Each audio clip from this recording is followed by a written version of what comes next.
Thank you, everyone, for remaining for this conversation. It's not an easy one. It's a very moving film. It's a very tough film. I would like to begin, because there are important conversations to be had. And the first one, I just want to begin with a couple of observations and to say thank you for agreeing to all be part of this process and conversation and screening. But it's remarkable how present your daughter is in this film, and in so many ways. And I think as a documentary film is very frequently thought of as a powerful way of offering witness or testimony to people's experience, and often their suffering, as a kind of a way of leaving behind whatever it is that the experience has been, but a kind of testimony, and also an opportunity for others to participate and to take responsibility for the experience of others, even if that experience is as challenging and heartbreaking as Mallory's was for yourself and for her friends and her family members. But her presence is partly due to the fact that she was seems to have been very aware of the need to record, to leave a legacy, to really, as a writer, as someone who began journaling very early on. And you make the comment of towards the end about the treasure trove of audio. And there's something about that voice, that it's not just people talking about her. We really get a chance to have an experience of her. Will Battersby is not here. He's the filmmaker. Yeah, it's sad. We usually have the filmmaker, because the first question would be, wow, talk about how you were able to kind of bring to life this young woman in so many ways and through so many different techniques. And I think it's quite remarkable. Her voice, her presence, the photographs and the films, the family photographs, the home movies, the camera phone footage, all of this. And so the source material is rich. It's coming from lots of places, but it has this power to really evoke her presence so strongly. And I guess I just have to begin, and I really then want to go on to impact, because I think that's what's so important about this film, is she wanted to make a difference. And leaving behind the testimony and the memoir, the book that gets published and the film now, it's really having that impact on us and on others. But how hard is it for you to be in this presence of the screening and to have her come back to life in this way? I mean, I guess I just want to, that to me is the elephant in the room as a parent. Like, that living testimony. Well, that's an interesting point. Am I supposed to use this? If you don't mind. This help? Yeah. Okay. Well, it's a good question to ask, given that I'm here with Andrea, because Andrea also lost a child and doesn't have the treasure trove. And I know from being with other moms who've lost children that they're very envious. For me, every time I watch the film, I feel like I get to be with my daughter. So it's a painful thing, but it would be painful whether I had the film or not. At least this way, I get to share her with people, and people respond in a way that's really comforting to me. And she wanted her life to mean something, and she wanted to matter. And it's a very common instinct, because I do a lot of hospital talks, and I'm always meeting people who say to me, "Can you help me tell my story?" That is a really common refrain that comes up over and over. So I think one of the things that I learned in this process was that we should give people who want to tell their story a forum to do so. Now, Mallory happened to be a really brilliant writer. Sue McConnell in the film told me early on that Mallory was one of the best writers she'd seen at Stanford in 25 years teaching.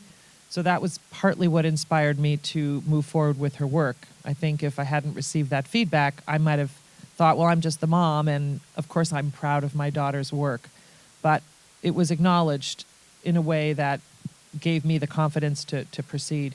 But the interesting thing is that I started with the book, and they wanted to do the documentary early on, and I said, no. She was a writer. Her medium was her words, and we absolutely had to start with that. And it's really interesting because you talk about her feeling present and being alive in film, and I understand how that must feel watching it.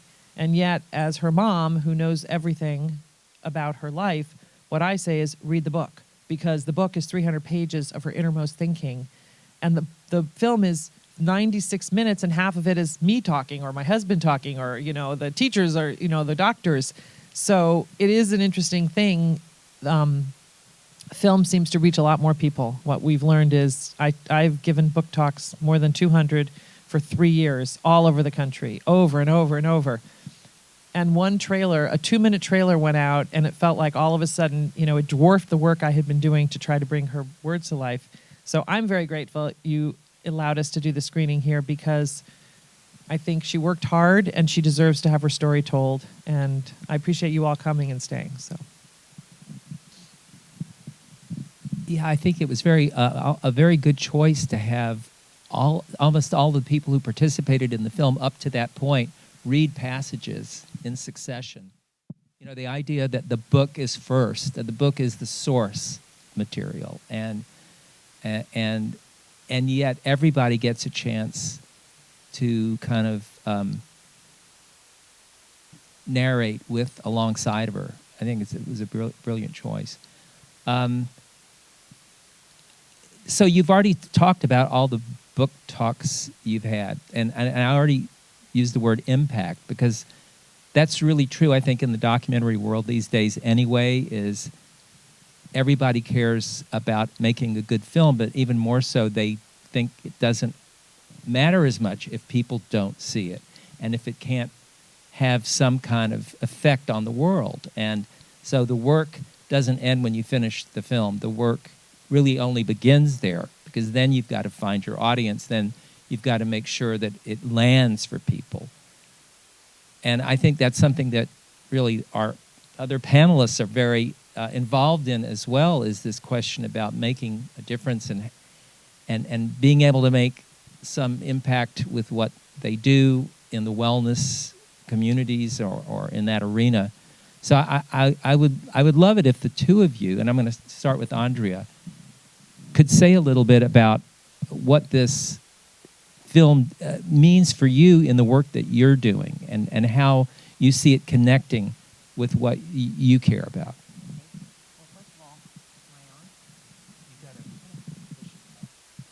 Now is it on? Yeah, okay. Thank you all for being here.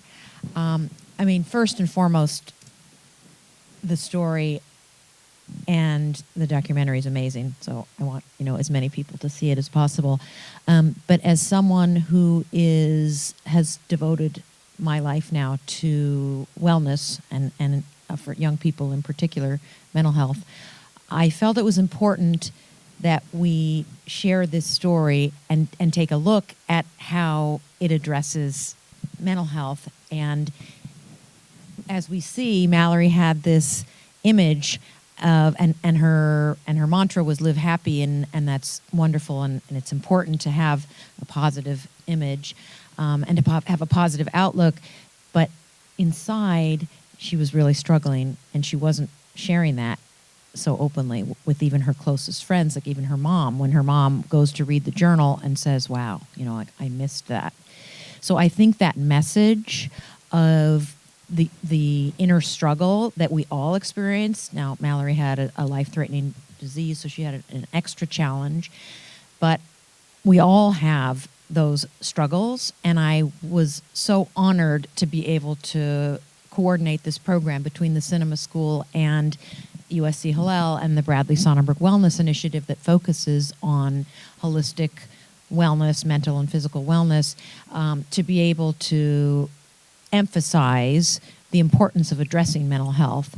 And Diane mentions the book goes even into more detail, so you should read the book, about her struggles with mental health and her struggles with depression and the medications that she takes and the pain that she experiences. So I think it's really important that we talk about that invisible illness. You know, I think Mallory also talks about the fact that cystic fibrosis is an invisible illness because she looked so well, right? She looked healthy and she was playing volleyball and she was surfing and doing all these things, but inside her lungs weren't working well. The same way that inside her thoughts were troubled. The same way that any person that struggles with mental health issues, they might look fine on the outside, but on the inside they're struggling. So I love to be able to use this film as a way to promote the importance of physical health, phage therapy, antimicrobial resistance, but also mental health and the importance of sharing. You know, Mallory didn't share as much as I would have liked her to, and I think it might have helped her in that aspect of in that aspect of her suffering. So we need to use this as a vehicle to remind people that we're not alone, that so many of us struggle, and that it's important to talk about it, and it's important to share, and it's important to get the help that you need in the with regard to mental health and mental illness. I mean, just for the record, just tell us a little something about the initiative, the wellness initiative that you've undertaken here at USC. Sure. So as Diane mentioned, I also lost a child right around the same time that Diane lost Mallory, and we actually didn't know each other. And Diane reached out to me when she learned that I lost a child about a month later, and so we've been on this journey together of grieving and healing, and both have been very committed to making an impact on the world in memory of our son, in memory of our children, my son and Diane for her daughter. And we look at it sort of the legacy, our children's legacy. So in memory of my son, who struggled with mental health and mental health issues, we developed an initiative at USC Hillel where we support mental wellness in the form of a therapist and a wellness executive who Leanie Baker happens to be in the audience here, who is responsible for programming on a larger scale. The therapist sees people on an individual basis, but so that we're able to impact more people. We also have a wellness director who plans events, hiking, self-defense classes. We now have a fellowship, a wellness fellowship, where they're taking weekly classes on how to be holistically well, and we invite everyone. It's not just open to the Jewish community. It's actually open to any student that is in need of services. So please spread it to your friends and to people you know. And it's our hope that this is something that can be replicated on college campuses across the country, so we can help with wellness. That's great. Thank you, Andrea. Amanda, how does this film land for you? Did you know anything about this story? And then I'm going to ask you to talk about how it kind of fits into the work that you do. But well, thank you for having me. I did not know anything about this film before I was invited to participate on this panel. Which you realize, I've been talking for 3 years, and Yeah. every time I meet people, they're like, "Oh, I haven't heard of that." Yeah. And I, did what most people would do. I jumped on Google and started just looking to see what was out there, and I actually found the TEDx talk that you had given and some other videos that were I've done a lot. available. It's just nobody's ever heard of it. Yeah. And I was immediately impacted just by watching those videos, sitting at home on my laptop in tears, learning of the story and Mallory's legacy. And I think that what lands for me in terms of impact for this film is from, coming from a background of working in public health, in particular in a college setting for the years that I have, is that, I think that oftentimes well-being is portrayed and oftentimes perpetuated as this individual construct. And I think that we are all much more connected than we claim to be, or even that, societally that message is constantly perpetuated around, self-care, individual well-being, take care of yourself, which is absolutely important. And yet I think the impact of this film that speaks to what I think is really critical for us to move forward is that well-being is a communal construct, and that we cannot be well if we do not have a community of people around us who are caring for each other. And when one person is impacted or suffering, whether that's in terms of physical illness or mental illness, it truly is almost like like the roots in a tree system, right? Where it has ways of making it through to every other tree and every other person that is connected. And I think the other piece of impact that I see in this film, or that I felt from this film, is reinforcing the idea is that well-being is not merely the absence of disease, and that well-being is not this linear path, that you can have a disease and you can still have incredible joy and fulfillment and peace, and you can also struggle, and you can also be challenged, and that you're going to continue through those phases throughout your life. And so it's not going to be this, we do not have or have not well-being, right? It is a much bigger and more complex idea and a much more complex concept. And I think that the film just captured that in a way that needs to be spoken and needs to be portrayed more in that holistic sense. One of the biggest challenges we have, and I won't point any fingers in the room, but I heard a comment from many people who say they're afraid to see the film because they're afraid it's going to be too sad.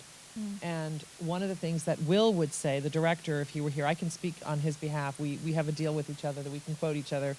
We started out like this, and now we're like this. So it's come full circle. But, he would say people are afraid to feel something. But he says for everybody who's seen the film and loves it, what they love about it is that they felt something. Because if you go to a film and you don't really feel anything or moved by it, then you kind of watch it and maybe enjoy it and you walk away. So I do think that's an interesting thing that's come of it, is you have to feel things in order to kind of have that impact, make that impact, and actually walk away thinking about what it is you want to change, right? Because if it doesn't stay with you, then it won't result in any changes. So that's been an interesting thing. And one more thing I wanted to respond to that. I think community is what got Mallory through, and I think community is what's gotten me through. Yeah, it gets said a couple times in the film, it takes a village, right? village. Which we use that expression a lot in American culture, but rarely does it seem as apropos as it does here. Amanda, I want to follow up just to ask a little bit, because I know your job title says something about engagement. So how do you think, first of all, tell us about that at a large university like this one, but as a film person, I'd like to know how you think about the possibilities of engagement through media, whether it's book, film, music, whatever it might be. How does that work for you? Is that a tool that is useful for your work? So yes, my title here is Senior Associate Director of Community Engagement in our Office for Health Promotion Strategy. And what that means, yeah, it's a mouthful.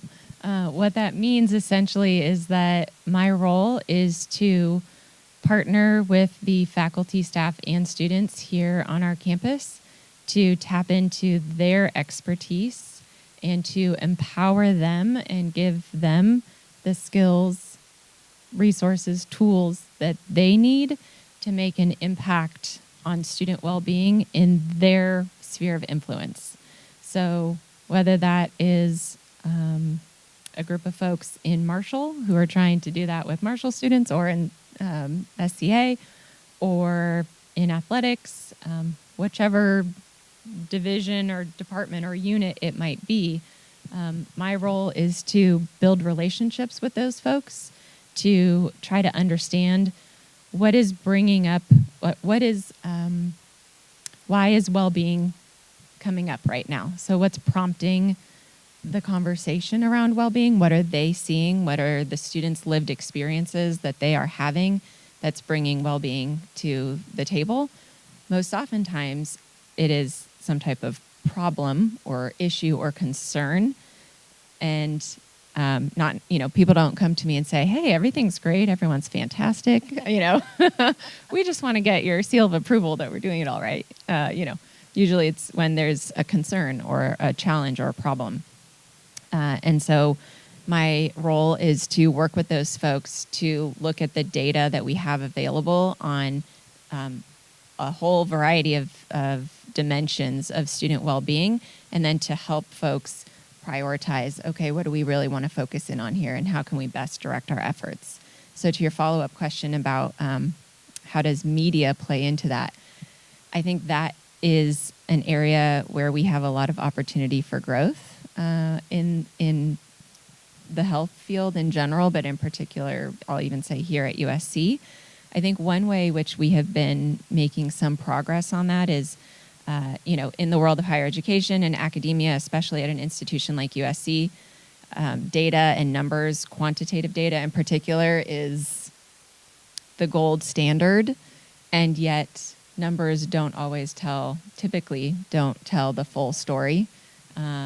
And there is so much more nuance and context that is necessary for really understanding what's going on with a population or community's health and well-being. And so what we have started to do is we have employed and trained a group of students, undergrad and graduate students, called community health organizers, who are trained to conduct listening sessions or focus groups with their peers all the way, across all campuses and a variety of settings, so that we have lived experience and narrative that we can then add to that story that's told by the numbers.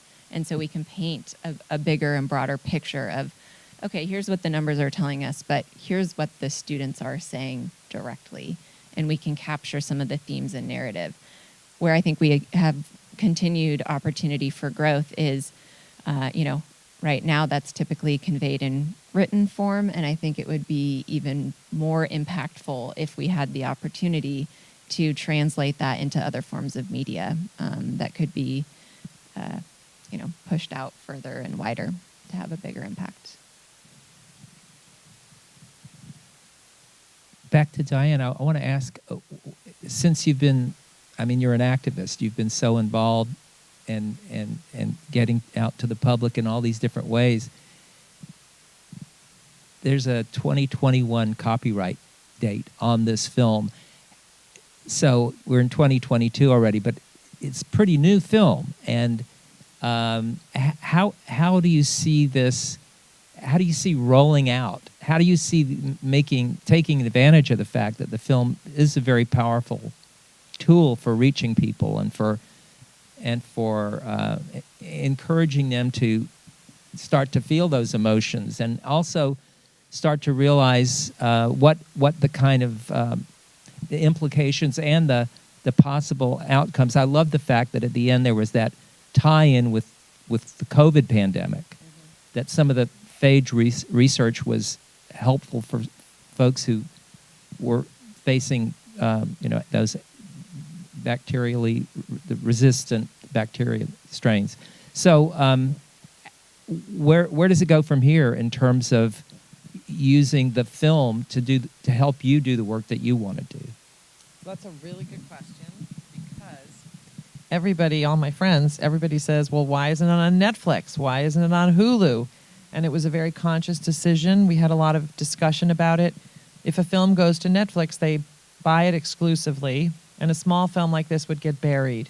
The decision was made to put it on these multiple different platforms because we can do things like this. So we've already done, not counting tonight, 4, I think, important panels. We did one at UC San Diego with the team at iPath that's doing the first clinical trial with phage therapy using cystic fibrosis patients.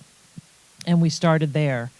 The most exciting thing that's happened yet is that the film came out, the New York Times Film Review came out on a Thursday. I think it was January 22nd, let's say.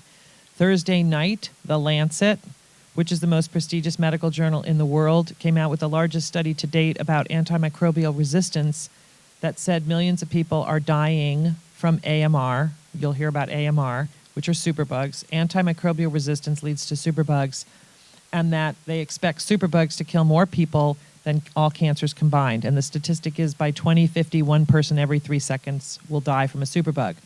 The next day, I called Yale, because I do a lot of work with Yale, and I said, we got to publicize the work you're doing.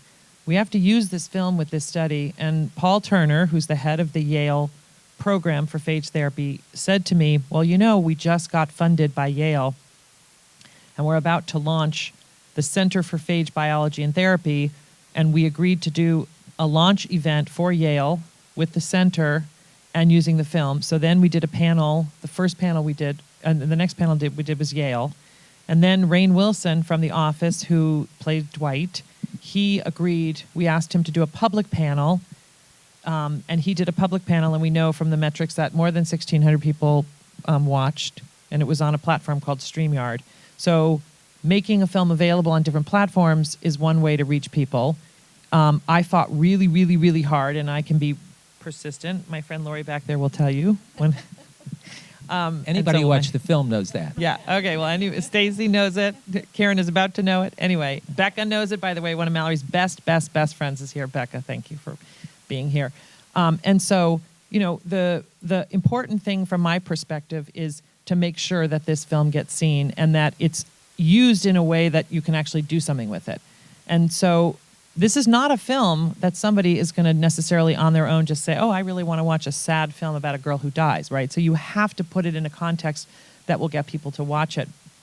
So I said, normally the way a film works is it goes to a streaming service or it goes to these platforms, and then 6 months to a year later it goes to the academic market, which they call the long tail, and there's a platform called Canopy. I'm sure USC has Canopy, right? It does indeed. Okay. So we made a decision early on that we are not taking a penny from book sales or film sales, which is why I can do all these things that most people who make films and books need the money, right? So they don't have that luxury. But since I have a full-time job and my husband has a full-time job, we made that decision. And so I pushed hard to get Canopy to take it immediately and not wait, which it cannibalizes Amazon, it cannibalizes iTunes, it cannibalizes Vudu, and it maybe risks your sale with Netflix. But at the end of the day, the best way for this film to be seen is for USC to send out, now that you've seen it, to say every student on campus should see this. Nobody makes any money. I don't make any money, but they see the film. And if we don't do it that way, the film will die very quickly. Yeah, and even more important, from my perspective, is that on Canopy, most of my colleagues who teach documentary film all over the United States have access to it and could easily teach it. It becomes something, teachers need to have things that they can make use of. And so well, you Canopy do know is I'm very... coming for you after this. You are so going to be hearing from me. But I'm proud to say that it's 100% on Rotten Tomatoes. And honestly, this is the crazy thing. So the filmmaker said, we're going to put it in the theater. And I'm like, it's January, we're in COVID, and this is a film about a girl who dies. Who is going to go to the theater? And they said, if we don't put it in the theaters, you will not get reviewed by the New York Times. I said, who's going to review a film like this for the New York Times? I mean, just never. I'm a publicist. I work really hard at my job, and I'm very good at it, but I don't do film publicity. So I didn't understand that.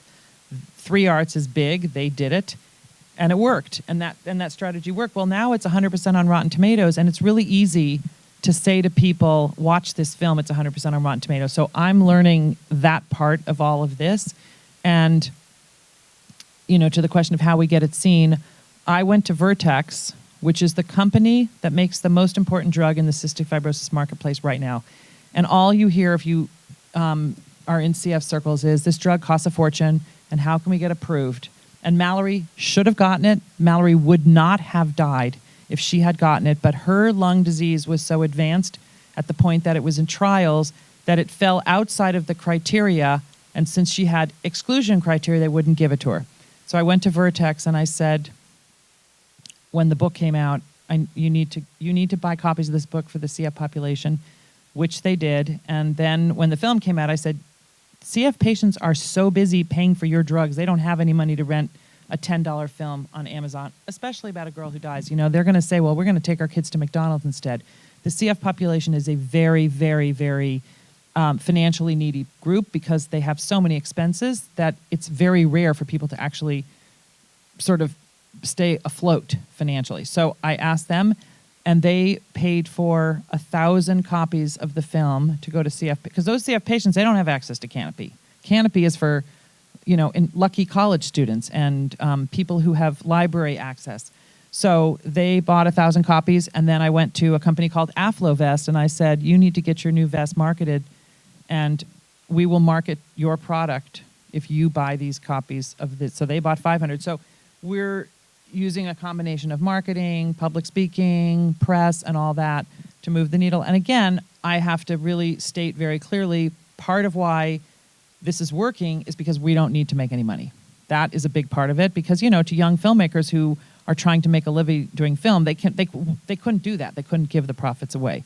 But we feel lucky. And at the same time, I am pushing my wealthy friends here, and we raised $100,000 since the film came out, which is all 100% going to go to phage therapy research.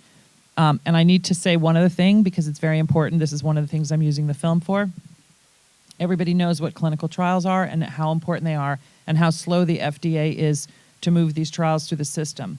Because of this urgency for AMR and superbug research, because we're out of antibiotics, we need to do compassionate use cases. Mallory got her phage therapy cocktail through compassionate use. The FDA is very quick to approve that, because if a person's dying and there's no other option and there's this opportunity, the problem is nobody wants to pay for that. No drug companies, the Cystic Fibrosis Foundation, the NIH, nobody wants to pay for compassionate use because it's sort of a one-off. And yet every doctor and every researcher will tell you that in those compassionate case usage, you learn something. So they learned from Mallory's case on autopsy that the phages had reached their targets and they were starting to work. So Yale, UCSD, and Baylor, Texas have all come to me and said, we need you to raise money because we need to do these cases and nobody will pay for them. So that's a big platform. Now, the crazy thing about this film is that we also did, I told you about the 2 phage therapy panels, then Rainn Wilson did a panel, and that was really about family dynamics, because there's a whole category out there called the unaffected sibling syndrome. Because for all those people who are struggling with physical and mental health issues, many of them have siblings, and those siblings have their own issues for being the sibling of somebody with such special needs. So we use that panel to do that kind of stuff. And then, oh, by the way, there's the environmental issues that Mallory wrote very, deeply about. And so we had an environmental panel with Doug Tallamy, who wrote the book Bringing Nature Home. He's one of the most renowned ecologists in the world, and a bunch of other people from National Wildlife Federation and Audubon. And so we're using it for that. So we're trying to use the film to, as you're doing here tonight, to raise awareness for the different issues that, to your point, media will help give you an anchor to center a panel or a conversation around. So I feel like I'm just at the beginning. Wow. I want to give time, an opportunity to people who might have some questions, or comments. Yes.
Yes.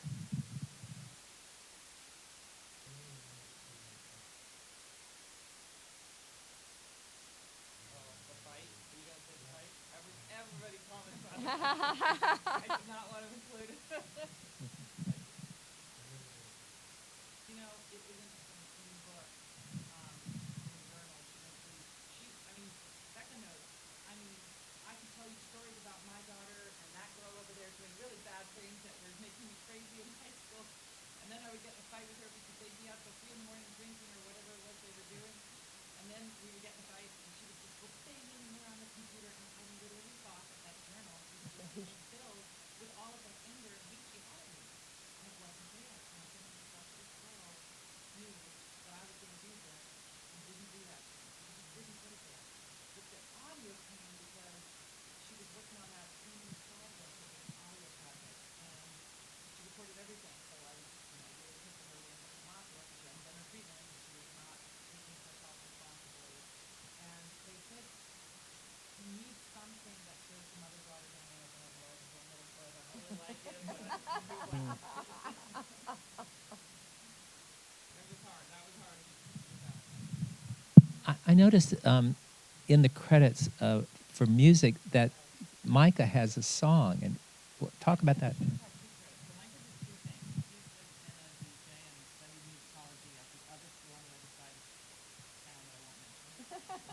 You may. Anyway, he had that talent, and it was a crazy thing that happened in the film because the filmmaker Will and his team came out and they shot for 2 weeks. And when we left, he said, "Okay," and I said, "You'll be back," and he said, "I won't be back," and I said, "You will be back," and he said, "I'm not coming back. I got it all," and I said, "You don't have it all. You don't even know what you don't know. You're so ignorant that you don't even understand that there's things you don't know." So of course he goes home and he does the interviews and he's like, "You're right." And then a week later, COVID hits, and that was it, right? So he can't come back.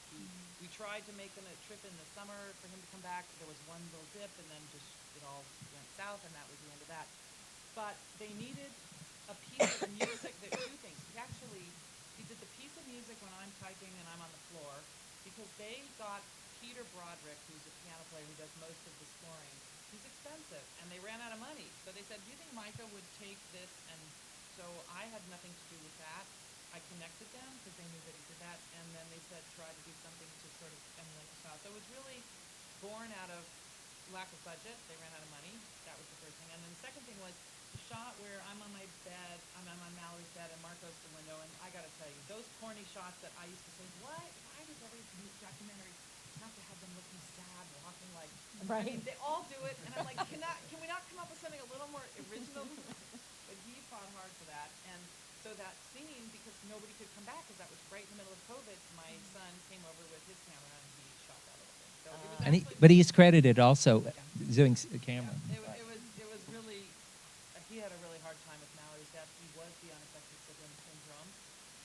It was hard for him to be Mallory's brother in life, imagine. It's hard to be Mallory's brother in death, and I think he's coming into his own now, which is really exciting, but I think that process of being asked to do something for the film that was important was really, really pivotal. I mean, we didn't know it at the time, but now I realize that was sort of helpful. Oh, that's probably my phone. Okay.